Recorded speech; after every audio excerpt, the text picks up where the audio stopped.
இப்போது file 3 choose பண்ணவங்களுக்கு இந்த ப்ளூ கலர் ஹீலிங் ஸ்டோன் இது வந்து த்ரோட் சக்ராக்குரியது. இப்போது பைல் 3 சூஸ் பண்ணவங்களுக்கு யூனிவர்ஸ் ஏஞ்சல்ஸ் உங்களோட அதாவது எப்படி இருக்கீங்க, உங்களோட எனர்ஜி லெவல் எப்படி இருக்குதுன்னு பார்க்கலாம். ஃப்ரெண்ட்ஸ், பைல் 3 சூஸ் பண்ணவங்களுக்கான ரீடிங் பார்க்குறோம். பைல் 3 சூஸ் பண்ணவங்க ஃப்ரெண்ட்ஸ், நீங்கள் மேஷம், சிம்மம், தனுஷ் இல்லைனா கடகம், விருச்சிகம், மீனம் இந்த லக்னம் இல்லை ராசியில் இருப்பீங்க. ஒரு சிலர் கன்னி, ரிஷபம், மகரம் இந்த ராசிலையும் லக்னத்துலேயும் தெரியுறீங்க. உங்களுக்கு பாஸ்ட்டு இல்லைனா ப்ரெசண்ட்டில் கரண்ட்டில் வந்து நீங்கள் சில உறவுகள் கொடுத்த காயங்கள் உங்களை வந்து ரொம்ப ஹர்ட் பண்ணியிருக்கு கைஸ். அது உங்கள் ஃபேமிலி மெம்பர்ஸாக கூட இருக்கலாம். இப்போ பார்க்குறது நீங்கள் உங்கள் ஃபேமிலிக்குள்ளே உங்களோட அம்மா, அப்பா இல்லை அண்ணா, தங்கை, பெரியப்பா, சித்தப்பா இல்லைனா ஆனால் மெயினாக ஒரு முக்கியமான உறவு அது மாதிரி தெரியுது. இல்லைனா அம்மா, பிள்ளை அந்த மாதிரி கூட. அந்த வழி என்ன ஆகுதுன்னா, உங்களுக்கு யூனிவர்ஸ் வந்து நல்ல ஒரு உங்கள் லைஃப்குள்ளே ஒரு புது உறவை கொண்டு வராங்க. இல்லைனா நல்ல ஃப்ரெண்ட்ஷிப்பு எதை கொடுத்தாலும் நீங்கள் வந்து அதை கவனிக்க மாட்டுறீங்க. உங்களுக்கு இது மாதிரி ஒரு 3-4 இது வந்துடுச்சு, ஆஃபர் கொடுத்துட்றாங்க. அந்த கொடுத்ததை நீங்கள் வந்து கவனிக்காமல் இருக்கீங்க. ஏன்னா உங்களோட அந்த ஆழ்மன பதிவுகள் என்னை சுற்றி இருக்கவங்க எல்லாருமே எனக்கு ஏமாற்றத்தை கொடுக்குறாங்க. நான் ரொம்ப அவங்களெல்லாம் வந்து நம்பினேன், ஆனால் என் உறவுகள் என்னை காயப்படுத்திட்டாங்க. என் லைஃப்பில் எனக்கு வந்து உண்மையானவங்க இருக்க மாட்டாங்களா? நான் எல்லாரையும் நம்புகிறேன்ல, எல்லாருக்கும் ஆத்மார்த்தமாக நான் வந்து எல்லாமே செய்து கொடுக்குறேன். ஆனால் ஏன் எனக்கு அது கிடைக்க மாட்டேங்குது? என்னை ஏன் எல்லோரும் வந்து ஃபுல் பண்ணுறாங்க? இது வந்து உங்கள் கணவன் மனைவியாக இருக்கலாம், இல்லைனா உங்கள் குழந்தைகளாக இருக்கலாம், இல்லைனா மாமனார் மாமியார், இல்லைனா அக்கா தங்கைகள், அண்ணன் தம்பி அந்த மாதிரி யார்கிட்டயோ அந்த ஃபெயிலியரை பார்த்துருக்கீங்க. ஆனால் உங்கள் குடும்பத்துக்குள்ளே தான். ஒரு சிலர் வந்து பிலோ 30 இருப்பீங்க, ஒரு சிலர் 40க்கு மேலே இருப்பீங்க. இந்த ஒரு சிலரில் வந்து பார்த்திங்கன்னா உங்களுக்குள்ள ஒரு தேடல் இருந்துக்கிட்டே இருக்குது. இப்போ நான் சொன்ன விஷயத்தை தான் சொல்கிறாங்க. ஏன் எனக்கு மட்டும் எப்படி நடக்குது?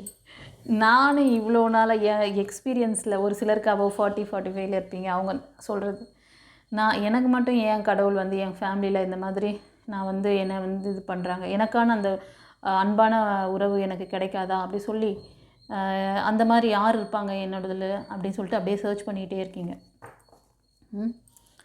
ஓகே, ஆனால் உங்களுக்கான தேடல் உங்களுக்குள்ளேயே இருக்குது. நீங்கள் கண்டுபிடிக்கலாம் அதை. நீங்கள் எப்படி பழகுறீங்க, எப்படி அவங்கள வந்து நீங்கள் எல்லாரையுமே வந்து ஒரு ஹை போஸ்டிங்கில் எல்லாம் வைக்கிறீங்க. இந்த ரீடிங் பார்க்குறதுல ஒரு சிலர் ஒரு சின்ன குழந்தையாக இருந்தால் கூட உங்கள் ஃபேமிலியில் இல்லை உங்கள் யார் இருந்தாலும் அவங்களுக்கு ரொம்ப ரெஸ்பெக்ட் கொடுப்பீங்க. உங்களை போல், அதாவது நீங்கள் எப்படி ஒரு அன்பான பர்சனாக இருக்கீங்க, நீங்கள் ஒரு ஹானஸ்டான பர்சனாக இருப்பீங்க, அதே மாதிரி அவங்களே பார்ப்பீங்க.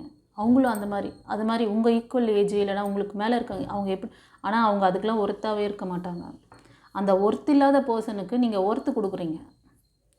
அவங்கள தலையில் தூக்கி சொல்லுவாங்கள்ல ஒரு சிலர், அவன் எதுவுமே பண்ண மாட்டான், பார்த்தா அவனை அவ்வளோ கொண்டாடுவாங்க, தூக்கி வச்சுக்கிட்டு அவனை ஆஹா ஓஹோன்னுவாங்க அப்படின்னு. அது மாதிரி நீங்கள் அவங்கள பண்ணுவீங்க. ஆனால் அவங்க உங்களை அந்த மாதிரி பண்ண மாட்டாங்க. அவங்க உங்களை எங்கே அடிக்கணுமோ அங்கே கரெக்டாக நேரம் பார்த்து உங்கள் வார்த்தையாலே உங்களை அப்படியே கவுத்துருவாங்க. இல்லை உங்களுக்கு எதாவது தேவைன்னு இருக்கும் போது உங்களை எதுவுமே பண்ணாமல் உங்களை அப்படியே வீக் பண்ணி விட்ருவாங்க. இல்லைன்னு சொல்லிட்டு கை விரிப்பாங்க. அப்போ தான் நினைப்பேன், அடடா நம்ம இவ்வளோ நாளாக இவங்களுக்காக எவ்வளோலாம் நம்ம பேசியிருக்கோம், இவங்க ஆஹா ஓஹோன்னு இவங்களை பற்றி புகழ்ந்துருக்குமே. ஆனால் இன்றைக்கி நம்மளை பற்றி அதுவே நீங்கள் நல்ல விஷயம் பண்ணால் கூட உங்களை புகழ மாட்டாங்க. இந்த மாதிரி ஃபேமிலி மெம்பர்ஸ்லாம் இருக்கிறாங்க இந்த காலத்தில். அவங்கக்கிட்டலாம் கொஞ்சம் கேர்ஃபுல்லாக இருங்க. அவங்க நிறையா உங்களை சுற்றி இருக்கிறவங்க உங்களுக்கு மணி லாஸ் கூட பண்ணியிருக்கலாம். உறவுகள் ரீதியாக பாதிக்கப்பட்டிருக்கீங்க இந்த கார்ட் சூஸ் பண்ணவங்க. ஸோ அது உங்கள் ஃபேமிலி மெம்பர்ஸில் கொஞ்சம் வெல் செட்டில்டான ஒரு ஃபாதர் கேரக்டரில் இருக்க பர்சனாக கூட இருக்கலாம். ஆமாவா இல்லையா எனக்கு வந்து கமெண்ட்டில் சொல்லுங்கள் பார்க்கலாம். அப்போ தான் எனக்கும் தெரியும். ஓகேவா? நான் வந்து யூனிவர்ஸ் உங்களுக்கு எப்படியெல்லாம் வழிகாட்டுறாங்க, எப்படியெல்லாம் கரெக்டாக பார்ட்டாக சொல்லி கொடுக்குறாங்க, உங்களுக்கு எப்படி யார்கிட்டலாம் போய் மாட்டின்னு இருக்கீங்க. அந்த பர்சனால் உங்கள் லைஃப் வந்து நிறைய ட்ராஜடி நீங்கள் ஃபெயிலியர் பார்த்துருக்கீங்க உங்களோட லவ் ரிலேஷன்ஷிப் இல்லை திருமண வாழ்க்கையில். ஓகே, ஒரு சிலருக்கு பார்த்தீங்கன்னா இந்த நியூ மூன் பிளெஸ்ஸிங்ஸ் ஒரு நல்ல பேர், அதாவது உங்களுக்கான நியூ லைஃப் நியூ பார்ட்னரை கொண்டு வரப்போகுது கைஸ். அவர் வந்து உங்களோட அந்த பாஸ்ட் லைஃப் வந்து ரொம்ப ஹீல் பண்ணுற மாதிரி நல்ல ஒரு அன்பான பர்சனாக இருப்பாங்க. உங்களுக்கு எல்லாத்துலேயும் ஒரு நிறைவான ஒரு சப்போர்ட் கொடுப்பாங்க. ஓகேவா? ஒரு சிலருக்கு அந்த பழைய லைஃப்பில் வந்து ஒரு தேர்ட் பார்ட்டி அபவ் 40க்கு மேலே இருப்பாங்க. அவங்க வந்து மதர் கேரக்டரில் இருப்பாங்க. அவங்களால நிறைய வலிகள் அனுபவிச்சிருக்கீங்க. அவங்க கொடுத்த அந்த காயங்கள்லாம் வந்து இன்னும் உங்களுக்கு சரியாகலை. ஸோ இது வந்து பார்த்தீங்கன்னா யாரோ ஒரு சிலர் படிப்பு சம்மந்தமாக இருக்கீங்க, படிச்சுக்கிட்டு இருக்கீங்க. உங்களுக்கு அவங்க வந்து இன்டைரக்டாக நிறைய ஃபெயிலியர் கொடுத்துட்டாங்க. நீங்கள் இன்னமும் சில விஷயங்களுக்காக நீங்கள் ஃபர்தராக எனக்கு இது என்னவோ அந்த பைல் 1 சூஸ் பண்ணவங்க திரும்ப பைல் 3 சூஸ் பண்ணி பார்க்குறீங்களோன்னு தோணுது. ஓகேவா? உங்களோட 7 சக்கரா இம்பேலன்ஸ்டாக இருக்குது. நீங்கள் ரொம்ப நாளாக இதுக்காக இந்த எக்ஸாம் இதுக்காகலாம் ரொம்ப ட்ரை பண்ணின்னு இருக்கீங்க. பட் ஆனால் ஃபெயிலியர் தான் உங்களுக்கு பார்த்துருக்கீங்க. உங்களால் அடுத்தது எதுவுமே செய்ய முடியல. அது காரணம் அந்த லேடி தான். அது ஏதோ உங்களுக்கு விர்ச்சுவல்ஸ் சம்திங் ராங் விர்ச்சுவல்ஸ் பண்ணிகிட்ருக்காங்க. ஓகேவா? இந்த விஷயம் எனக்கு எப்போ சரியாகும், எனக்கு எப்போ திருமணம் நடக்கும், இந்த கேள்வியெல்லாம் உங்கள்கிட்ட இருக்குது. நீங்கள் இந்த மாதிரிலாம் ஏதாவது யோசிச்சுட்டு இருந்தீங்கன்னா கண்டிப்பாக உங்களுக்கு நீங்கள் நினைக்கிற விஷயங்கள் வந்து இட் வில் டேக் 1 இயர். இந்த ரீடிங் பார்க்குறதுலேருந்து ஈவன் உங்களோட கார்டியன் ஏஞ்சல்ஸ் உங்களுக்கு கொடுக்க தயாராக இருக்காங்க. பட் நீங்கள் வந்து தயாராக இருக்கீங்களா? உங்களோட எனர்ஜி லெவல் இப்போ இந்த ரீடிங் மூலமாக எவ்வளோ இருக்குதுன்னு தெரிஞ்சு போச்சு. நீங்கள் இன்னும் திராணியே இல்லாமல் எழுந்து நிற்க கூட திராணியே, அந்த தைரியம், தன்னம்பிக்கை, டிசிஷன் மேக்கிங் இதெல்லாம் வந்து நிறைய பேருக்கு லேக்கில் இருக்கீங்க. ஒரு சிலர் தேடிக்கிட்டே இருக்கீங்க. ஏன் தேடுறீங்க? உங்களுக்குள்ளே தான் இருக்குது. எதுவாக இருந்தாலும் டிவைன் பாத்தை காண்டாக்ட் பண்ணுங்கள், எல்லாம் கிடைக்கும்னு சொல்லிட்டேன். இறைவன்கிட்ட கேளுங்க, உங்களுக்கு வழி வேணுமா, உங்களுக்கு குரு வேணுமா, உங்களுக்கு லைஃப் டைம் குரு வேணுமா, உங்களுக்கு கவுன்சிலிங் எடுத்துக்கோங்களேன்.